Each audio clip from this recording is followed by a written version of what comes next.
اعوذ باللہ من الشیطان الرجیم بسم اللہ الرحمن الرحیم یا ایھا الذین آمنوا اذکروا اللہ ذکرا کثیرا، اے ایمان والو اللہ کو بہت زیادہ یاد کرو۔ قرآن مجید کے جو بابرکت کلمات ذکر کیے ہیں ان میں اللہ تعالیٰ نے ارشاد فرمایا، اے ایمان والو اللہ کا کثرت سے ذکر کرو۔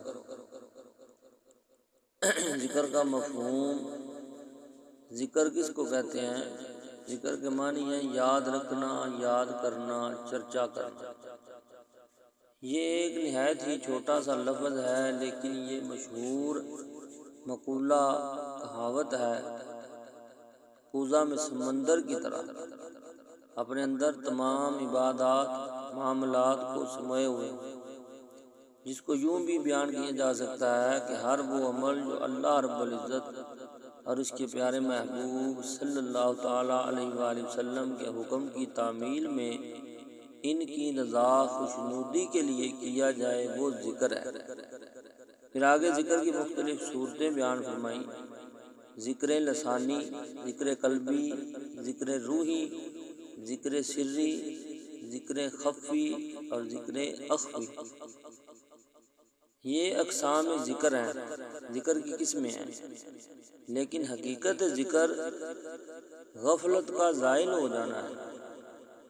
ایک لمحہ بھی بندہ اپنے مالک سے غافل نہ رہے، لیکن آج کا ہمارا موضوع سخن ذکر باللسان ہے، لہذا اسی عنوان سے چند باتیں آج کے خطبہ جمعہ میں ذکر کریں گے۔ اللہ جل شانہ کا ذکر کیا مفہوم رکھتا ہے؟ اس حوالے سے حضرت مجدد الفسانی رحمۃ اللہ علیہ کا قول فصیل ہے۔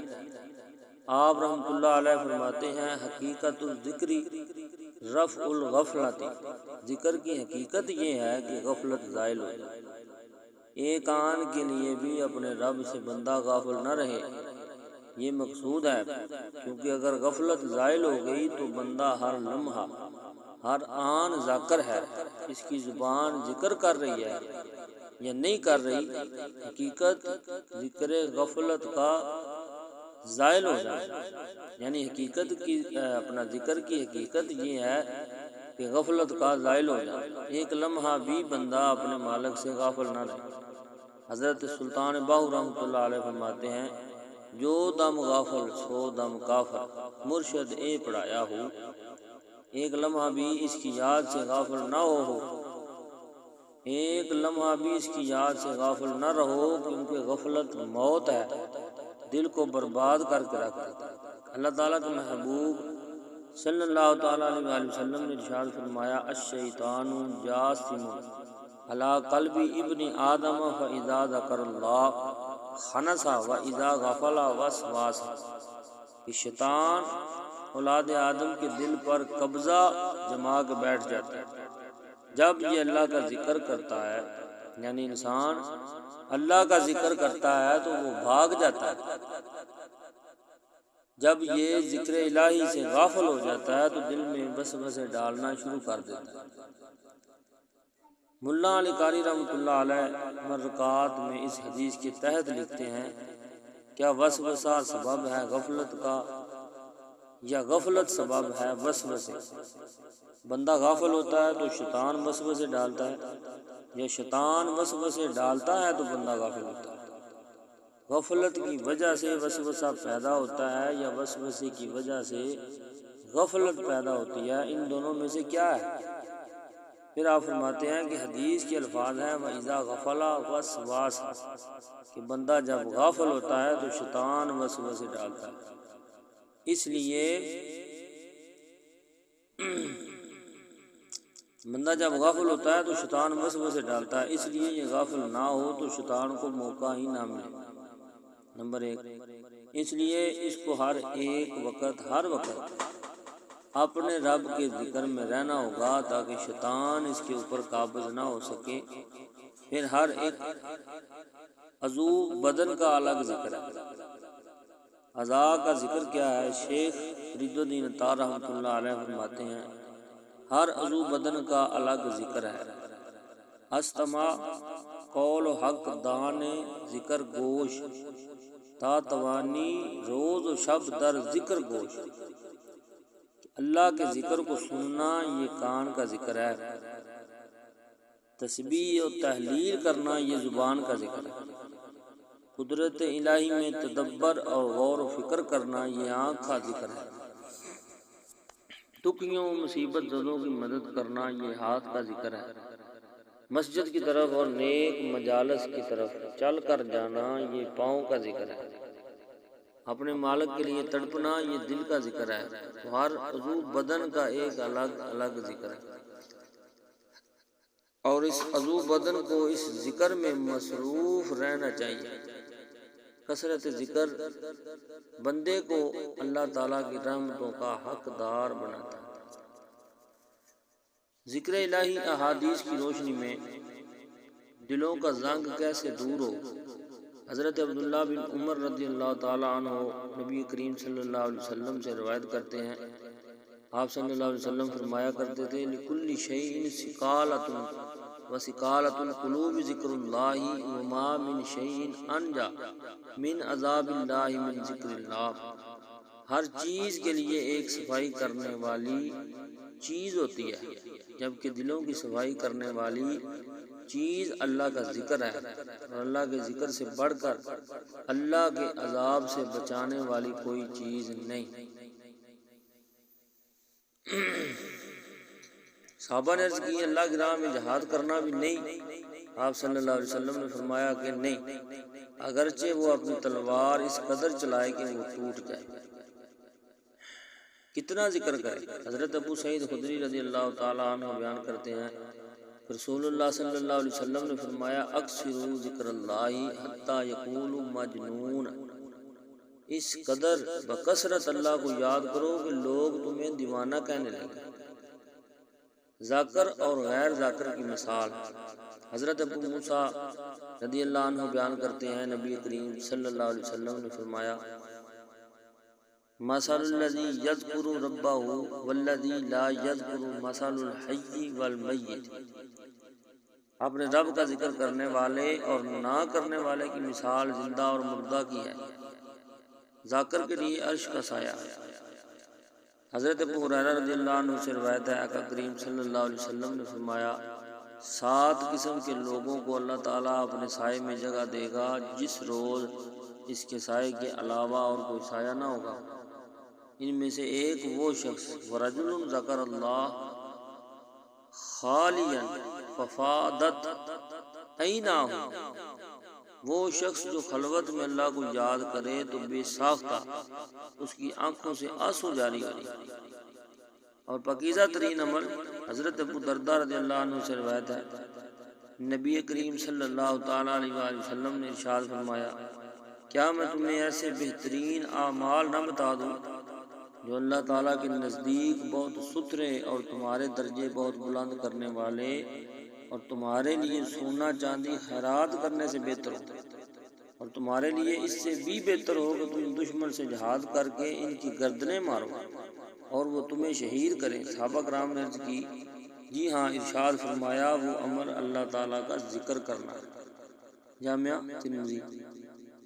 محافل ذکر کی فضیلت، اصولی اور عمومی طور پر تنہائی میں آہستہ آواز سے ذکر کرنا بھی جائز ہے، لیکن اجتماعی طور پر جہراً ذکر کرنا بھی شریعت مطہرہ کی روح سے جائز ہے۔ جہراً ذکر کرنے کی اصل حدیث قدسی سے ثابت ہے۔ سیدنا ابو ہریرہ رضی اللہ عنہ فرماتے ہیں کہ آقا کریم صلی اللہ تعالیٰ علیہ وآلہ وسلم نے فرمایا کہ اللہ تعالیٰ فرماتا ہے انا معہ اذا ذکرنی فإن ذکرنی فی نفسہ ذکرتہ فی نفسی وإن ذکرنی فی ملأ ذکرتہ فی ملأ خیر منہ، جب بندہ میرا ذکر کرتا ہے تو میں بھی اسے یاد کرتا ہوں، بس اگر وہ اپنے دل میں یعنی چھپ کر آہستہ تنہائی میں میرا ذکر کرے تو میں بھی اسے اپنے دل میں یعنی تنہائی میں جیسے اس کی شان کے لائق یاد کرتا ہوں، اور اگر وہ مجھے کسی مجمع میں یاد کرتا ہے یعنی لوگوں کے درمیان جوہراً میرا ذکر کرتا ہے تو میں اس سے بہتر اور افضل مجمع یعنی فرشتوں کے مجمع میں اس کو یاد کرتا ہوں، اس کا تذکرہ کرتا ہوں۔ صحیح بخاری۔ فرشتوں کا ذکر مجالس تلاش کرنا۔ ایک روایت اسے بھی امام بخاری نے نقل کیا ہے کہ جب کچھ لوگ اللہ کے ذکر کے لیے جمع ہو کر بیٹھتے ہیں، جیسے ہم بیٹھے ہیں، تو اللہ کے کچھ فرشتے ہیں جو مجالس ذکر کو ڈھونڈتے ہیں۔ ان کی تخلیق کا مقصد ہی یہ ہے کہ مجالس ذکر میں جائیں۔ آفاق کے کونے کونے اور گوشے گوشے میں جہاں مجالس ذکر ملیں وہ پہنچ جاتے ہیں۔ تو جب کسی جگہ پہ ذکر ہو رہا ہو تو وہ فرشتے وہاں پہنچتے ہیں اور اپنے نوری پروں سے اس محفل کو ڈھانپ لیتے ہیں اور گھومنے والے فرشتوں کو آواز دیتے ہیں۔ وہ آواز بھی اس حدیث پاک میں بیان فرمائی، کہتے ہیں کلوا الی حاجتکم، جس کو تم ڈھونڈ رہے ہو وہ تو یہاں ہے، ادھر آ جاؤ، تمہاری چاہت یہاں ہے۔ تو فرشتے پھر وہاں جمع ہونا شروع ہو جاتے ہیں، یہاں تک کہ اس مجلس سے لے کر آسمان تک فرشتوں کی قطاریں لگ جاتی ہیں۔ جو ذکر ہوتا ہے اس کو لے کر فرشتے اللہ کے دربار میں حاضر ہوتے ہیں۔ باوجود علم کے اللہ تعالیٰ پوچھتا ہے فرشتوں کہاں سے آ رہے ہو؟ عرض کرتے ہیں مالک کچھ لوگ تیرے ذکر میں بیٹھے ہوئے تھے۔ اللہ تعالیٰ فرماتا ہے کہ وہ میرے بندے کیا کرتے تھے؟ یا اللہ تیری تسبیح بولتے تھے، تیری بڑائی اور بزرگی بیان کرتے تھے۔ فرشتوں وہ چاہتے کیا تھے؟ مالک تیری جنت کے طالب تھے۔ اللہ تعالیٰ ارشاد فرماتا ہے کیا انہوں نے میری جنت کو دیکھا ہے؟ عرض کرتے ہیں مالک نہیں دیکھا۔ ارشاد ہوتا ہے اگر دیکھ لیتے، فرشتے عرض کرتے ہیں مالک پھر تو شدید اشتیاق ہوتا۔ فرمایا اور کیا چاہتے تھے؟ عرض کی یا اللہ تیری دوزخ سے پناہ مانگتے تھے۔ میری دوزخ کو انہوں نے دیکھا ہوا ہے؟ یا اللہ دیکھا تو نہیں، اگر دیکھ لیتے پھر تو بہت زیادہ ڈر اور خوف ان کے سینے میں آ جاتا۔ اللہ تعالیٰ فرماتا ہے کہ تم گواہ ہو جاؤ، میں نے اپنے ان بندوں کی مغفرت فرما دی۔ جب فرشتوں کو ان بندوں کی بخشش کا یہ مژدہ جہاں فضا ملتا ہے تو وہ عرض کرتے ہیں کہ مالک اس مجلس کے اندر کچھ لوگ اس غرض سے نہیں آئے تھے، مجلس میں موجود کچھ لوگوں سے انہوں نے ملنا تھا، تو وہ ان کے انتظار میں مجلس کے کونے میں بیٹھے رہے کہ جب یہ فارغ ہوں گے تو ہم ان سے ملیں گے۔ تو ان کا مقصود اس میں آنا نہیں تھا۔ تو اللہ تعالیٰ ارشاد فرماتا ہے کہ میرے فرشتوں میں نے اپنے ان بندوں کو بھی بخش دیا۔ کیوں؟ اس لیے کہ ہم الجلساء لا یشقا بہم جلیسہم، کہ یہ ذکر کرنے والے ایسی قوم ہیں کہ ان کے پاس بیٹھنے والا بھی بدبخت نہیں رہتا۔ صحیح بخاری۔ اٹھ فریدا ستیا دنیا ویکھن جا، جے کوئی مل پہ بخشیا کہ تم ہی بخشیا جا۔ حضرت ابو درداء رضی اللہ عنہ بیان کرتے ہیں کہ رسول اللہ صلی اللہ تعالیٰ علیہ وآلہ وسلم نے ارشاد فرمایا لَيَبْعَثَنَّ اللَّهُ أَقْوَامًا يَوْمَ الْقِيَامَةِ فِي وُجُوهِهِمُ النُّورُ عَلَى مَنَابِرِ اللُّؤْلُؤِ يَغْبِطُهُمُ النَّاسُ لَيْسُوا بِأَنبِيَاءِ وَلَا شُهَدَاء۔ قیامت والے دن اللہ تعالیٰ کچھ ایسے لوگوں کو اٹھائے گا جن کے چہرے نور سے جگمگا رہے ہوں گے، وہ موتیوں کے ممبروں پر بیٹھے ہوں گے، لوگ انہیں دیکھ کر رشک کریں گے، نہ تو وہ انبیاء ہوں گے اور نہ ہی شہداء۔ حضرت ابو درداء رضی اللہ عنہ فرماتے ہیں کہ ایک عربی اپنے گھٹنے کے بل بیٹھ کر عرض کرنے لگا یا رسول اللہ صلی اللہ علیہ وسلم، آپ ہمارے سامنے ان کا حلیہ بیان فرمائیں تاکہ ہم انہیں جان لیں۔ آپ نے فرمایا ہم المتحابون فی اللہ من قبائل شتى و بلاد شتى یجتمعون عن ذکر اللہ یذکرونہ۔ یہ وہ لوگ ہیں جو مختلف علاقوں سے تعلق رکھنے کے باوجود اللہ تعالیٰ کی خاطر ایک دوسرے سے محبت کرتے ہیں اور اکٹھے ہو کر اللہ تعالیٰ کا ذکر کرتے ہیں۔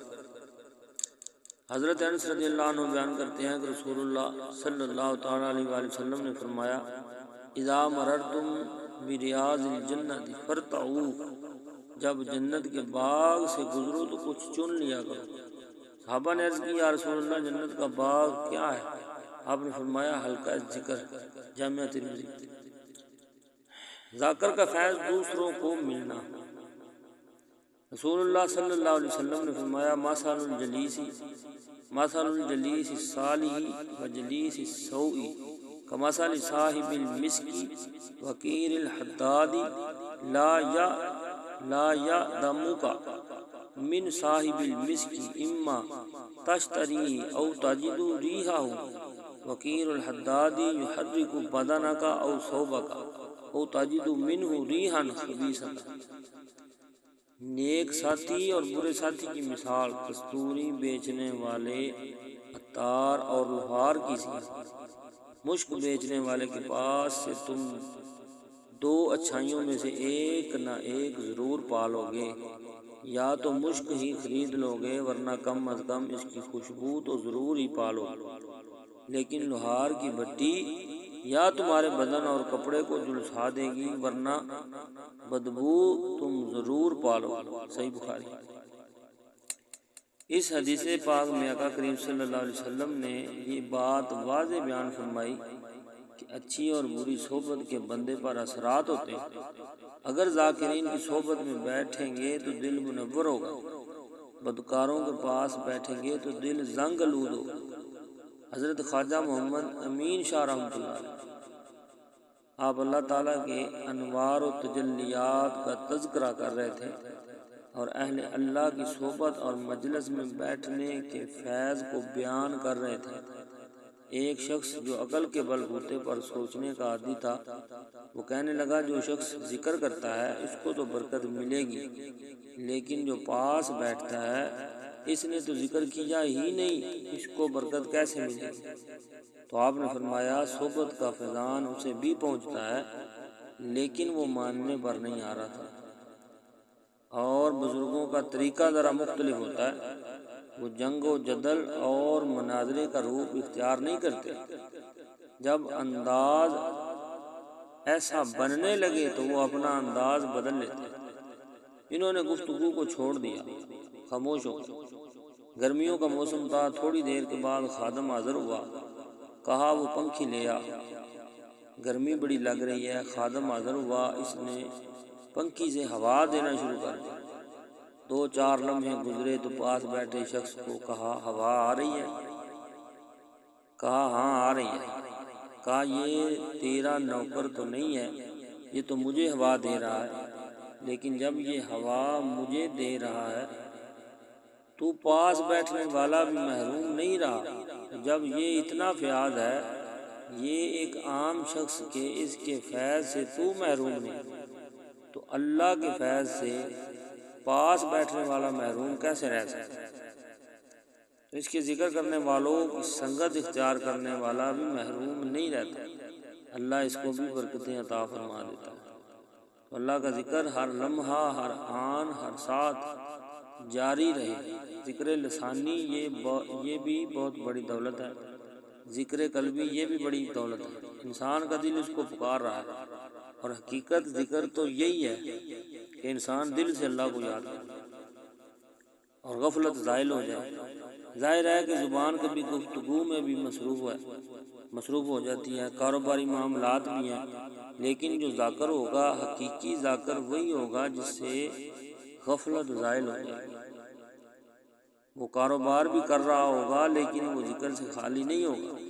غفلت جب زائل ہوگی تو بندہ دائمی ذکر کرنے والا ہوگا اور ہمیشہ ہر لمحہ، ہر آن وہ اسی خیال اور اسی گمان میں رہے گا اور رہتا ہے۔ سکون اللہ تعالیٰ کے ذکر کرنے میں ہے۔ انسان سکون کی تلاش میں کیا کچھ نہیں کرتا۔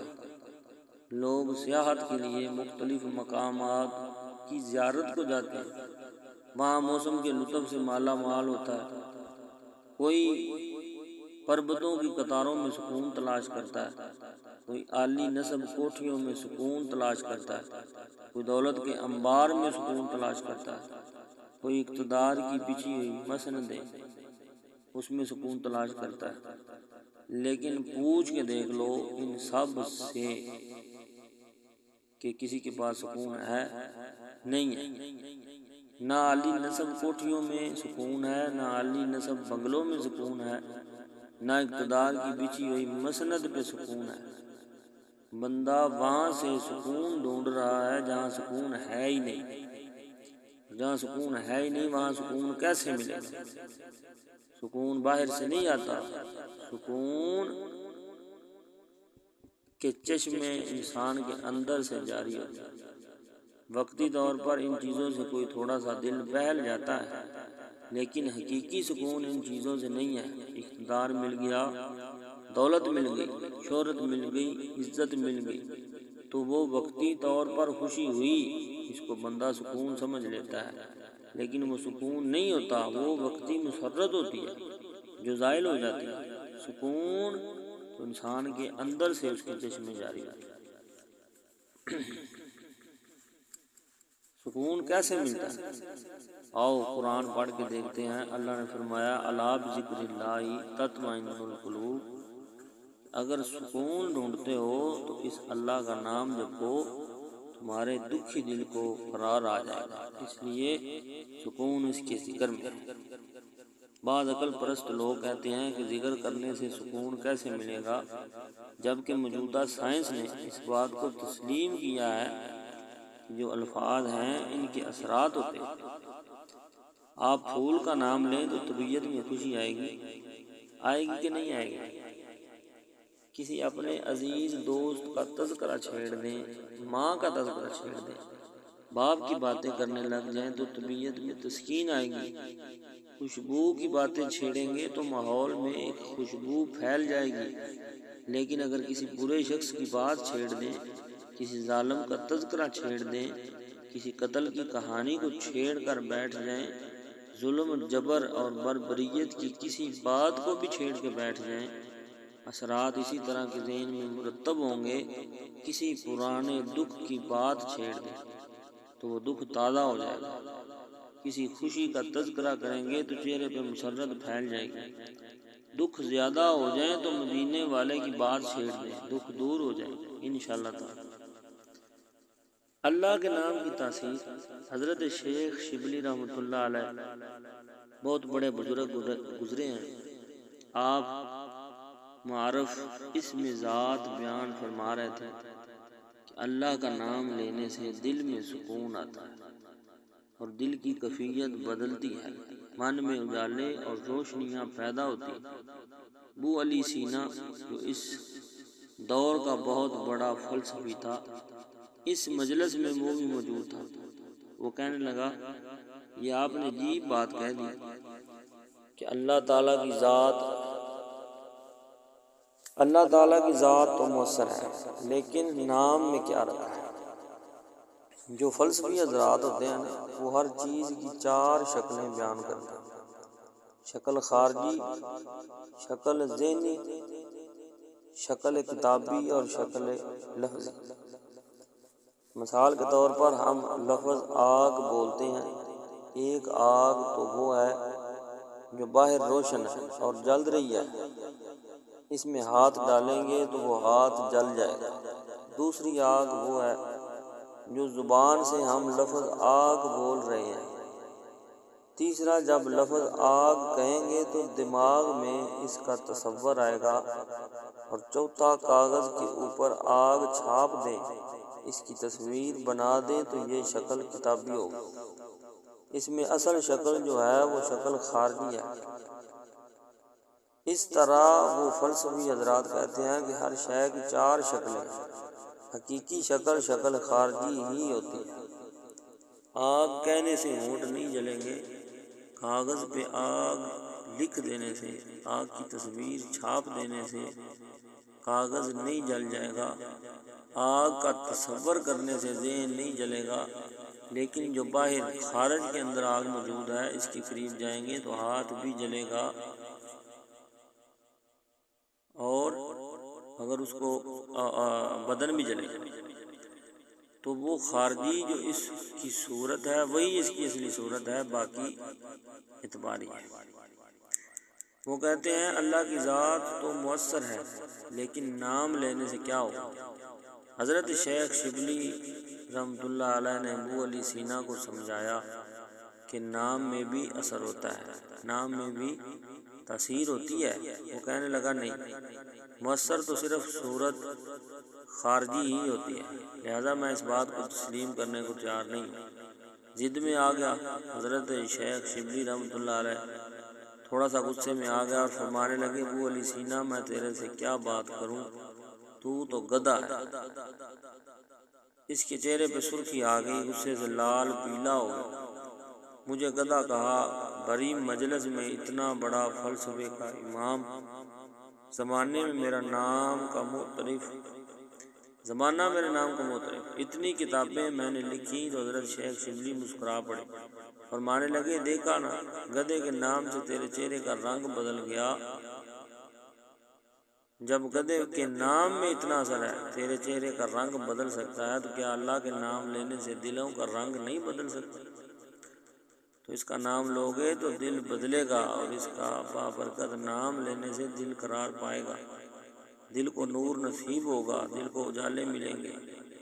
اس لیے جب بندہ زبان سے اللہ اللہ کہتا ہے تو اس کے اثرات اس کے دل پر مرتب ہوتے ہیں، اور کثرت ذکر سے کرنے والے شخص کا دل جو ہے وہ پر نور ہو جاتا ہے۔ بلکہ ہم نے تصوف کی کتابوں میں پڑھا ہے کہ جب کوئی بندہ ایک مرتبہ اللہ کہتا ہے تو اللہ تعالیٰ اس کی طرف نظر رحمت سے دیکھتا ہے، اور جس موتی کی طرف اللہ نظر رحمت سے دیکھ لے، اس کے 70 گناہ جل کے راکھ ہو جاتے ہیں۔ اور جس نے اٹھتے بیٹھتے چلتے پھرتے وظیفہ ہی یہی رکھا، پھر اس کے من کے اندر کتنے اجالے ہوں گے، کتنی روشنیاں اس کو نصیب ہوں گی۔ تو فرمایا، یا ایھا الذین آمنوا اذکروا اللہ ذکرا کثیرا، اے ایمان والو اپنے رب کا کثرت سے ذکر کرو۔ حضور صلی اللہ علیہ وسلم نے ارشاد فرمایا، اللہ کا ذکر اس انداز سے کرو کہ لوگ تمہیں مجنوں کہیں۔ بلکہ ایک روایت امام طبرانی نے بیان فرمائی کہ اللہ کا ذکر اس طرح کرو کہ منافق تمہیں طعنہ دیں کہ ریاکاری کر رہے ہو۔ اس انداز کے ساتھ تم اس کا ذکر کرو۔ اور میرے حضور قبلہ عالم فرمانے، اٹھدی بیندی ٹردی پھردی ستیاں تے جاگ دی، نام جپدی رہو تے کھپدی رہو، وے سر اس راگ دی، نام جپیاں قرب ملدا، نام دی کر پوری سام۔ تیرے تو سب کچھ اندر رکھا ہوا ہے، تو ذرا غور تو کر کے دیکھ، تفکر تو کر، تو اس کو آواز تو دے کر دیکھ۔ تیرے من سے آوازیں نہ آئیں تو کہیں، اندر بوٹی مشک مچایا، جان پھلن تے آئی ہوئی۔ تو نے در در کیا جانا ہے، سب کچھ تو تیرے اندر رکھا ہوا، دلوں کے اندر اس کے ڈیرے اور اس کے بسیرے ہیں۔ اس کا ذکر کر کے دل کو جلا پاتا ہے، دل زندہ کر لیتا ہے، دل تسکین پاتا ہے، دل میں روشنی اٹھتی ہے۔ ہم اٹھتے بیٹھتے چلتے پھرتے اس کے ذکر کو اگر ہم حرز جاں بنا لیں، بندہ جب ایک مرتبہ کہتا ہے نا سبحان اللہ، زمین و آسمان کے درمیان جتنا فاصلہ ہے سارا نور سے بھر جاتا ہے۔ حضرت ابو ہریرہ رضی اللہ عنہ سے روایت ہے، انہوں نے کہا کہ رسول اللہ صلی اللہ علیہ وسلم نے ارشاد فرمایا، کلمتان خفیفتان علی اللسان ثقیلتان فی المیزان حبیبتان الی الرحمن، کہ دو کلمے ایسے ہیں کہ جو اللہ تعالیٰ کو بہت محبوب ہے، یعنی ان کا کہنے یا پڑھنے والا اللہ کو بہت محبوب ہے، زبان پر بہت ہلکے ہیں، یعنی ان کا پڑھنا نہایت آسان ہے، اعمال کے ترازو میں بہت وزنی ہے۔ وہ دو کلمے یہ ہیں، سبحان اللہ و بحمدہ سبحان اللہ العظیم، صحیح بخاری شریف۔ یہ برکتیں ہیں ذکر کی، جب زبان سے اللہ کہتا ہے 14 طبق روشن ہو جاتا ہے۔ یہ اتنا بڑا نام ہے، یہ اتنا بڑا وظیفہ ہے، اسی لیے فرمایا اکثروا ذکر اللہ حتی یقول مجنون، اس قدر بکثرت اللہ کو یاد کرو کہ لوگ تمہیں دیوانہ کہنے لگیں۔ اور منافق میں ریاکاری کے تانے دیں، اٹھتے بیٹھتے چلتے پھرتے اس کے ذکر کو حفظ جان بنائے رکھو۔ ہمارا یہی سرمایہ ہے، یہی ہمارا وظیفہ ہے۔ دکھے ہوئے دلوں کا بھی یہی علاج ہے، پریشانی کی خاطر کا بھی یہی علاج ہے۔ اندر کی سیاہی اس ذکر سے دھلتی ہے۔ حضور صلی اللہ علیہ وسلم نے فرمایا اِنَّ لِكُلِّ شَيْءٍ سِقَالَةٌ وَسِقَالَةُ الْقُلُوبِ ذِكْرُ اللَّهِ مِشْكَاةُ الْمَصَابِيحِ۔ ہر چیز کا زنگ دور کرنے کے لیے کچھ نہ کچھ بنایا گیا ہے۔ کپڑے کو میل لگ جائے تو صابن یا سرف سے دھوتے ہیں، اسی طرح لوہے کو زنگ لگ جائے تو ریگ مار سے صاف کرتے ہیں۔ ہر چیز کا زنگ دور کرنے کے لیے کچھ نہ کچھ ہے، اور فرمایا دلوں کا زنگ دور کرنے کے لیے اللہ تعالیٰ کا ذکر ہے۔ اگر اللہ تعالیٰ کا ذکر کرو گے تو تمہارے دل ستھرے ہو جائیں گے۔ جب انسان ذکر کرتا ہے تو دل زندہ ہو جاتا ہے، دل روشنی پاتا ہے اور گناہ سے دل میلا ہوتا ہے۔ روایت میں آتا ہے جب انسان گناہ کرتا ہے تو اس کے دل پر سیاہ نقطہ لگ جاتا ہے، اگر وہ توبہ کے آنسوؤں سے اس کو دھو لے تو اس کا دل شفاف ہو جاتا ہے، اور اگر وہ توبہ نہیں کرتا اور تکرار گناہ کرتا ہے تو اس نقطے کے ساتھ ایک اور نقطہ لگ جاتا ہے، اور وہ غیر مرئی نقطہ ہے، ہم اپنی آنکھوں سے نہیں دیکھ سکتے، لیکن وہ دل کے اوپر پھیلتا جاتا ہے۔ گناہ پر گناہ اس کے دل کو سیاہ کر دیتا ہے۔ پھر ایک موقع ایسا بھی آتا ہے کہ وہ نیکی اور بدی میں تمیز ختم کر بیٹھتا ہے۔ اللہ تعالیٰ نے تو دل کو پاک پیدا کیا ہے، ہم نے اس کو گندا کیا ہے۔ نفس پلید چا کیتا اساں اصل پلید تا ناسے، نفس نے ہم کو پلید کر دیا، ہم تو پاک آئے تھے۔ اور میاں صاحب فرماتے ہیں چٹی چادر عملاں والی تے داغ نہ لامی جنیاں، حشر دہارے پھر نہ آکھی ہائے ربا کی بنیا۔ تو یہ بالکل سفید چادر ہے، تو اس کے اوپر کہیں داغ نہ لگا بیٹھنا، اور اگر اس کے اوپر داغ پر داغ لگ جائیں اور دل سیاہ ہو جائے تو پھر حق باطل کی تمیز ختم ہو جائے، پھر گناہ پہ گناہ کرے اسے پتہ ہی نہیں ہوتا، کیونکہ جو پہلے ہی داغدار چادر ہو اس کے اوپر ایک اور دھبا لگ جائے تو کیا پریشانی ہو۔ سفید چادر پہ معمولی سا داغ بھی لگے تو ہر ایک کو نظر آئے گا، محسوس ہوگا کہ یہ داغ لگا ہوا ہے۔ اس لیے گناہ کرنے کا جو شخص مزاج بنا لیتا ہے اس کے لیے گناہ کرنا کوئی مشکل نہیں رہتا، بلکہ روایت کے اندر آتا ہے کہ جب مومن گناہ کرتا ہے تو اس کی حالت یہ ہوتی ہے جس طرح احد پہاڑ کے نیچے آ گیا ہے کہ ابھی اوپر سے وہ گر جائے گا اور کچل دے گا۔ اور منافق جب گناہ کرتا ہے تو یوں محسوس کرتا ہے جس طرح مکھی بیٹھی ہوئی تھی اور اس نے اس کو اڑا دیا۔ تو ہم دیکھیں کہ ہمارا دل کہیں اتنا سیاہ تو نہیں ہو گیا کہ اللہ کے احکام کو توڑے ہمیں پرواہ نہ ہو، ہم اللہ کے احکام کو توڑ دیں ہمیں پرواہ نہ ہو، نماز چھوڑیں ہمیں پرواہ نہ ہو، آنکھ بھٹک رہی ہو ہمیں پرواہ نہ ہو، خیال بہک رہا ہو ہمیں پرواہ نہ ہو، زبان گند بول رہی ہے ہمیں پرواہ نہ ہو، ذہن غلط سوچ رہا ہے ہمیں پرواہ نہ ہو، کسی پہ ظلم ہو رہا ہے، جبر کا بازار گرم ہو رہا ہے، کتنوں کے دل ٹوٹ رہے ہیں اور ہم نے توڑ دیے ہیں، کتنوں کو ہم ستا رہے ہیں پھر بھی چین کی نیند سو جائیں، اس کا مطلب ہے دل سیاہ ہو گیا۔ اب اس دل کی سیاہی کیسے مٹے گی؟ توبہ کے پانی سے۔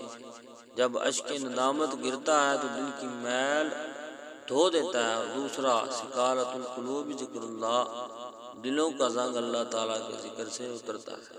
جب اللہ کا ذکر کثرت سے کرو گے تو دل کو تسکین ملے گی، دل کو تسکین کی دولت نصیب ہوگی۔ اللہ تعالیٰ فرماتا ہے الا بذکر اللہ تطمئن القلوب، سن لو دلوں کی طمانینت اس کے ذکر میں، سورۃ الرعد۔ اور دوسرے مقام پہ فرمایا رجال اللہ تلہیہم تجارت ولا بیع عن ذکر اللہ، کچھ رجال ایسے ہیں، کچھ اللہ کے بندے ایسے ہیں کہ اللہ کا ذکر اس انداز سے کرتے ہیں کہ بے شر اور تجارت ان کو اللہ کے ذکر سے روکتی نہیں ہے، سورۃ النور۔ یعنی وہ کام بھی کر رہے ہوتے ہیں اور ذکر بھی کر رہے ہوتے ہیں۔ حضرت شاہ نقشبند بخاری رحمۃ اللہ علیہ فرماتے ہیں میں نے منا میں ایک شخص کو دیکھا، 70,000 درہم کا کاروبار کر رہا ہے۔ میں حیران ہو گیا کہ یہاں آ کر اتنا بڑا کاروبار، لیکن جب میں نے غور کیا تو اس کا دل ایک لمحے کے لیے بھی رب کی یاد سے غافل نہیں تھا۔ اور میں نے ایک شخص کو کعبۃ اللہ کا طواف کرتے ہوئے دیکھا، لیکن اس کا دل رب کی یاد سے غافل تھا۔ تو دل کا اس کے ساتھ لگ جانا اور ایک لمحے کی غفلت کا طاری نہ ہونا، یہ حقیقت ذکر ہے، اور یہ مومن کا مطلوب ہے۔ وہ ایک لمحہ بھی اپنے رب سے غافل نہیں ہوتا۔ غفلت اس کی موت ہے۔ غفلت ہوگی تو شیطان آئے گا، غفلت ہوگی تو وسوسہ آئے گا، غفلت ہوگی تو گناہ سرزد ہوگا، لہذا وہ غافل ہی نہ ہو۔ اور مرشد باہو اس لیے کہہ گئے، جو دم غافل سو دم کافل، مرشد اے پڑھایا ہو، کوئی لمحہ غفلت میں نہ گزرے، تم ایک ایک لمحہ اپنے رب کی یاد میں رہو۔ ارشاد فرمایا، یا ایھا الذین آمنوا اذکروا اللہ ذکرا کثیرا، اے ایمان والو کثرت سے اپنے رب کا ذکر کرو۔ سورۃ الاحزاب آیت نمبر 41، یعنی کثرت کے ساتھ اس کا نام لیا کرو۔ اللہ تعالی مجھے اور آپ کو کثرت سے ذکر کرنے کی توفیق عطا فرمائے۔ آمین۔ وآخر دعوانا ان الحمد للہ رب العالمین۔